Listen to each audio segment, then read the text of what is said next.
Hey guys, Barbara here. Need to pull in data from other places? Importing functions are how you will do it.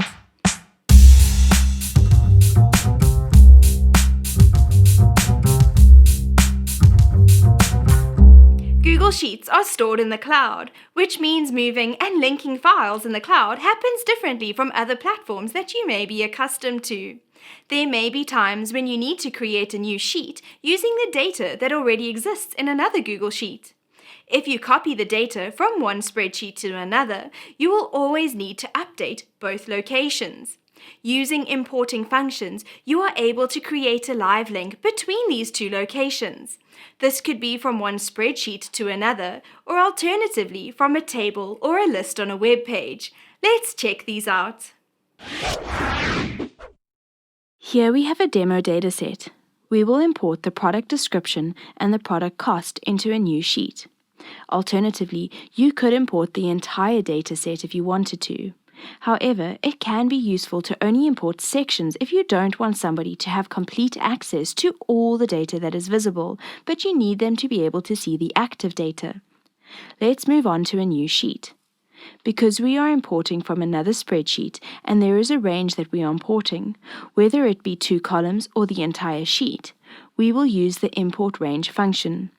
Start by activating the function and then type in import. See all the options that you have. We will select the import range. It's always handy to use Google's help guide.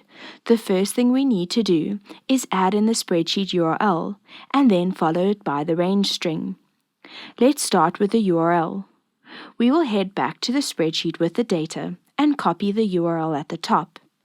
Now that we have copied it, we will return to the spreadsheet and open inverted commas and paste the URL and then close those inverted commas. Always use a comma to move on to the next bit that needs to be completed. We now need to do the range. If you look at the example here, you will see that the range string needs to be in inverted commas as well, and then you need the spreadsheet name followed by an exclamation mark, and then the range that you want to import. Let's head back to the spreadsheet to check those details out. See how the spreadsheet is called dairy, and the range we want to import is C1 to D91. Let's head back and add that in. Open your inverted commas. Type in dairy with a capital, followed by the exclamation mark, and then the range. Close the inverted commas and close the brackets. When you hit enter now, you will see that you get a ref error.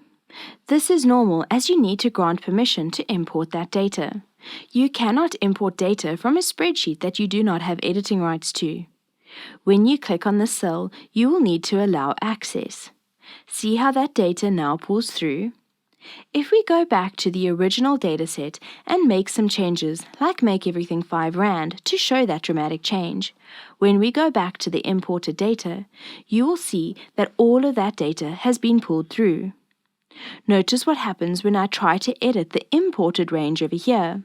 It immediately breaks the link. And that is how you will import your data from one spreadsheet to another. Let's look at another importing function where you can import a table from a website to a spreadsheet. Here we have the website Worldometer. On this website is a table with the current coronavirus statistics. As we scroll down, you will see a large table with a massive data set from all over the world. We are going to import this data into a spreadsheet. By doing this, you will have this data to work with and manipulate or visualize it as you need to. Let's head back to the spreadsheet. In order to import this data like this, you will need to use the import HTML function. Activate your function and type it in. If we break that down, as we see over here, you will notice that we need to start with the URL in inverted commas, and then we will need to state whether we are pulling through a table or a list. In our case, it's a table. The number that follows is the number that table is on the page. For example, you could be pulling a table from a Wikipedia page that has 7 different tables, but you want table number 3's data. So let's head back to the web page and see what we can find. We will start by copying the URL at the top over here. Now, as I scroll down this page, I don't see any other tables. These stats are being pulled from the table below. They would have used functions to pull this data through. It's great to visualize data in this way, and if visualizing data like this interests you, you should explore Data Studio. However, let's continue to focus on the question at hand. If we continue to scroll, this table that we want to import is the first table on the page. We now have all the information that we need to know. When we go back to the spreadsheet now, we will open inverted commas and paste in our URL. Close the inverted commas and move on by adding in a comma. We now need to tell the sheet that we are importing a table, so we will type in table in inverted commas.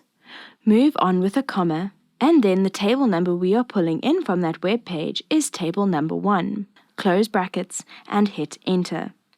It will load for a second, and just like that, the data has pulled through.